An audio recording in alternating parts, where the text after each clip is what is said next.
Greetings, I'm your host, Dr. Wolfula. Oh, hey, Goulash here. Well, alright. So, what's the video we're doing right now? Oh, there's no video. I just called you up here because, I was lonely. Oh, I see. Yeah. Well, we received this mysterious VHS tape in the mail today, sir. It's probably, like, haunted or some shit. Yeah, they usually are. Put it in the VCR. Thank God, something that killed the awkwardness. Told you I'd make this video someday, huh? Goulash, do we know this guy? I think he's the Tiger King. Well, if you're watching this video, it's as I feared, and I did not make it to 10,000 subscribers. Wait a second, haunted VHS tapes can get subscribers? And that giving up on making ghost videos was probably not a good idea. Ghost? That band that dresses like it's Halloween at Vatican City? Yeah, ghost videos. Ghost is just a Swedish pseudo-religious Kiss playing Scooby-Doo chase music. Shut up, it was a great band, okay? You know, but money got in the way, shit happens. Money's always getting in the way of my dreams. I've always wanted my own hot tub time machine like in that movie, but filled with Fresca and carried around by an elephant, but money just never allowed it. Open the door, Douglas. 15 minutes! Oh, looks like the old ball and chain has arrived. I'm leaving my legacy. 15 minutes. Whoosh, whoosh, whoosh. Sir, why are you making that noise? It's a whip sound effect. Oh, I see. That's very funny, actually. 15 minutes, Jim! Damn! Anyways, the reason I'm here is to entertain you, so that my death won't be in vain. That my life's work will help save some other poor prop from getting mutilated. This is getting really dark. If Drown Boy does come back, and he's for real, there's a few things you have to remember. Alright, Goulash, get a piece of paper, let's jot this down. I'm not gonna do that. Is this simply another unboxing? Well, if it is, same rules apply. But if you find yourself dealing with an unexpected backstory and a preponderance of exposition, then the same rules do not apply, because you're not dealing with an ordinary unboxing. You're dealing with a holy grail unboxing. The Holy Grail? Like Indiana Jones? I think I'm gonna need my whip sound effect again. That's right, it's a rarity in the horror field, but it does exist, and it's a force to be reckoned with. Now he's getting kinda Star Wars-y on us. Yeah, why is he bringing up the Force while talking about Indiana Jones anyway? That's because true holy grails are all about going back to the beginning and discovering something that inspired you from the get-go. Oh, like how I feel rewatching the live-action Scooby-Doo movie. So in closing, let me say, good luck, Godspeed, and for some of you, I'll see you real soon. I don't like the sound of that. Maybe he means it in, like, a neighborly way. Because the rules say, some of you ain't gonna make it. I didn't. Not if you're watching this tape. Oh no, does that mean he's dead? I think so. Oh, and I was just starting to get attached to him, too. Hey, wait a second. That was just that scene from Scream 3. Hey guys, how's it going? It's Douglas here at Drown Boy Cosplay, and today we're going to be doing a very, very exciting unboxing. Truly a holy grail entering the collection, guys, and I hope you're ready for it because I am very ready for it. There was actually a snag with this delivery. It was supposed to be delivered about a week ago, and it got lost in the mail for a short period of time. The post offices around me would not let me come pick it up, and then they lost it for 3 or 4 days and did not know where it was, and then luckily it showed up. So here we are. Hopefully everything inside is in one piece, and judging by the box, it looks like everything should be fine as long as I am careful unboxing it. So here we go. This is going to be very nerve-wracking because I need to carefully just break the seal on the tape as to not damage anything that is inside, because I was warned it is packed pretty tight. This is some pretty strong tape, gotta say. I think we've made it through the first layer, maybe? At least at this point I can pull it away from the contents of what's inside so that they do not get damaged. Alright, so the box has been cracked, and inside we have some beautiful pink bubble wrap. Very, very nervous about this, guys. Look, I handle really expensive stuff all the time, very, very rare pieces all the time. I used to collect magic. Typically that kind of stuff is stuff you want to handle with gloves, and I don't even handle that kind of stuff with gloves, but I went out of my way to go buy gloves for this. Here is the bag. It appears we have a piece of paper in here, which could be a COA, and a letter, which I'm more willing to bet is the COA. We'll check out the letter first. Alright, this is the COA, so I'll set this to the side and check that out in a minute. And this is just a blank piece of paper, included, I guess, for packing materials. So in this bag is something that I truly never thought I would get the chance to own. This is a really cool piece to have, especially being a fan for as long as I have been. And of course you guys have seen the collection just change over time, grow, decline, fall apart, etc. But now it kind of comes full circle. So in this bag, we have a pile of fabric. This pile of fabric happens to be a Scream-used Scream 2 hero robe. That's right, one of the killer robes. Alright, so I'm just going to carefully sit this down for now. These robes are actually very lightweight, a lot lighter than I had anticipated for them to be, but that just goes to show what you see on screen versus replicas, and just all sorts of different kinds of stuff goes through the hobby here. But being able to have hands on this in person, it is completely different from any other Scream robe I have ever held, and I have not even gotten a chance to take a good look at it. But we're going to just sit that down for a minute. I'll read you the COA and tell you the story. So, here is the COA, and it says, "To whom it may concern, this black, shiny hooded cloak was used in the movie Scream 2 and was obtained directly from the studio. We purchased them in bulk with the understanding that they were all used in the movie theater scene, but nothing was tagged to identify a specific character." And it has the item listing number, etc., and of course just signings from the company that issued the COA. So recently, of course, you guys probably saw the video that I did on my Scream-used Rob Zombie Halloween 2 jumpsuit, and talked a little bit about how some things get mislabeled.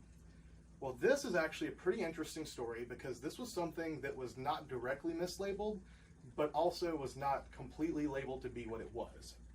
This thing actually was sold this year and popped up pretty recently on eBay, and was sold by an old prop company who, like they said, obtained it directly from the studio. This particular seller has handled several props from the different Scream movies over time, and have owned several of the theater robes, of course used in the theater scene where the entire crowd is wearing these crudely made Ghostface robes, holding the glowing knives, and wearing masks. This company picked up a large lot of those, and included, by accident, was one of the hero robes. Now, as it was stated, they didn't know exactly what it was, but it turns out this is the killer robe that was used in the very beginning of the film, in the entire theater sequence. Of course, all those very, very famous shots of Ghostface after he kills the gentleman in the bathroom and then goes back into the theater where he sits with the lady before stabbing her to death as well. This is that robe.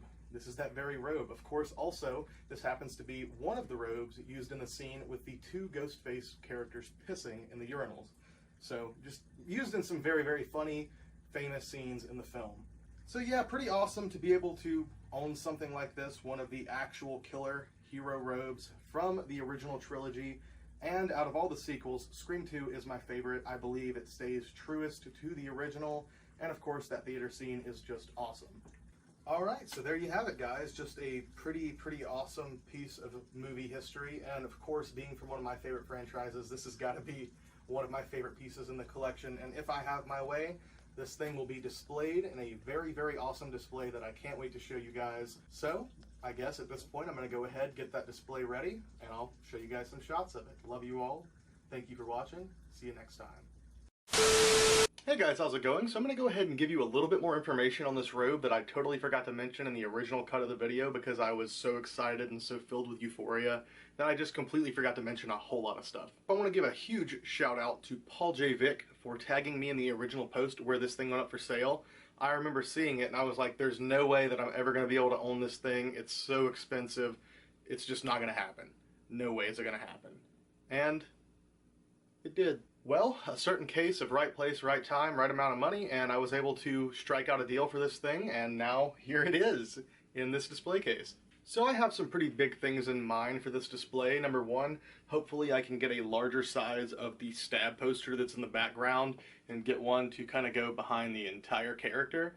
Number two is I have a custom nameplate being made for the top of this thing. I plan to embellish this display very well, make it a very cool piece to see. Because hopefully someday I'll get to have this collection, or at least some of it, the Scream Use stuff, in a public setting where people can come and visit these pieces and see pieces of movie history, music history, all together in one place. Alright, next up I want to talk about authenticity, because there's always the question of authenticity.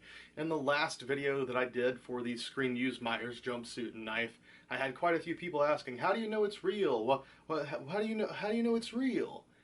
And I want to talk a little bit about COAs. Sometimes COAs can mean very little to nothing, and that could be because the seller doesn't know what they're talking about, or the COA is written improperly, or the item is complete bogus. Some items don't have COAs, but they have rock solid history and can be easily proven to be what they are, easily screen matched, others not so much.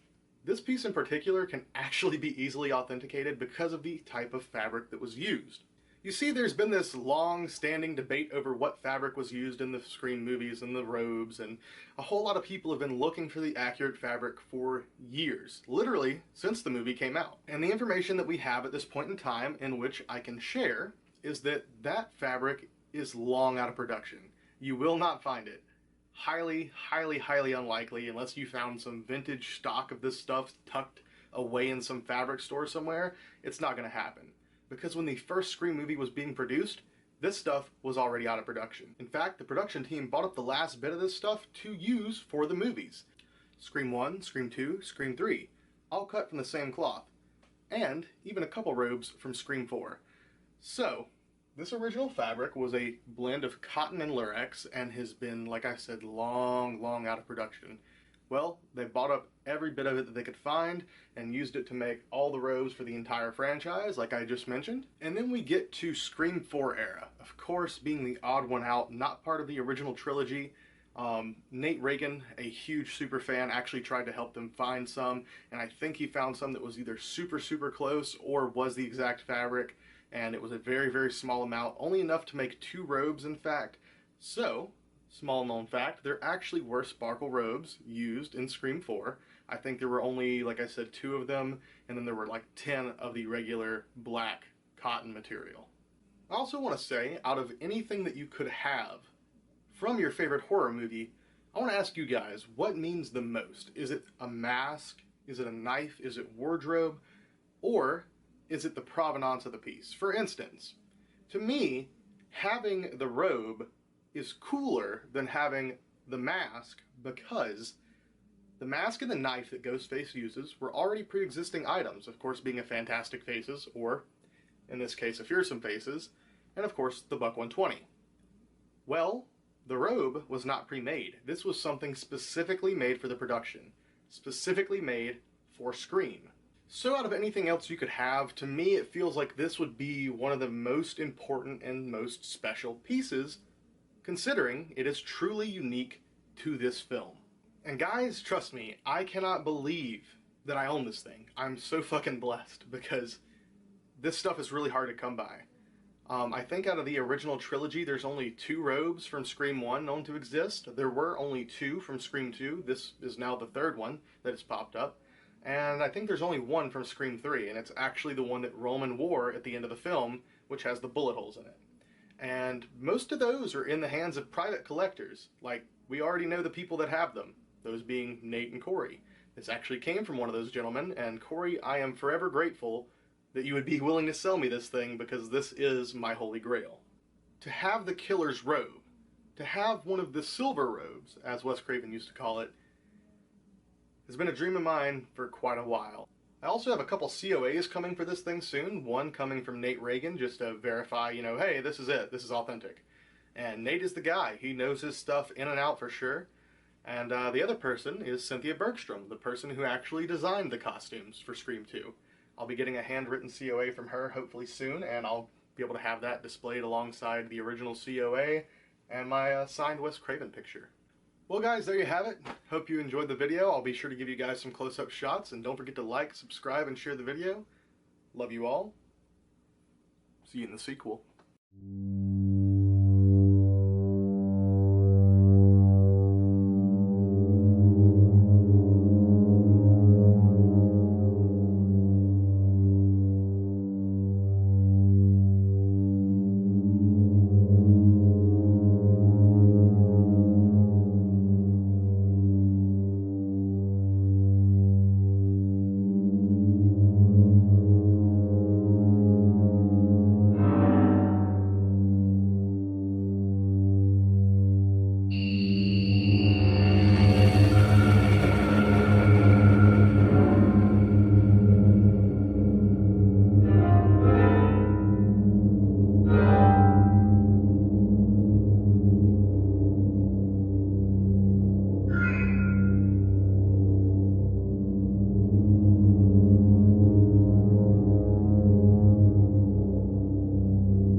Douglas. You really outdid yourself this time.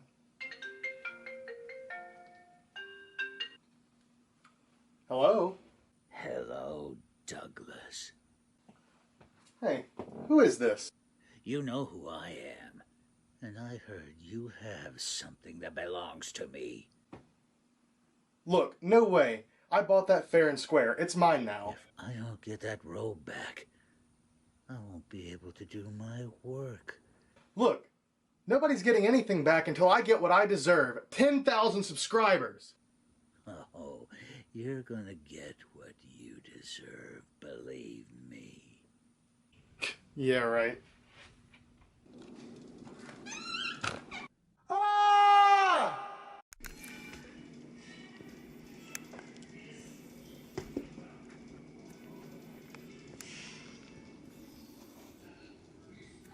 Subscribe to Drowned Boy or I'll gut you like a fish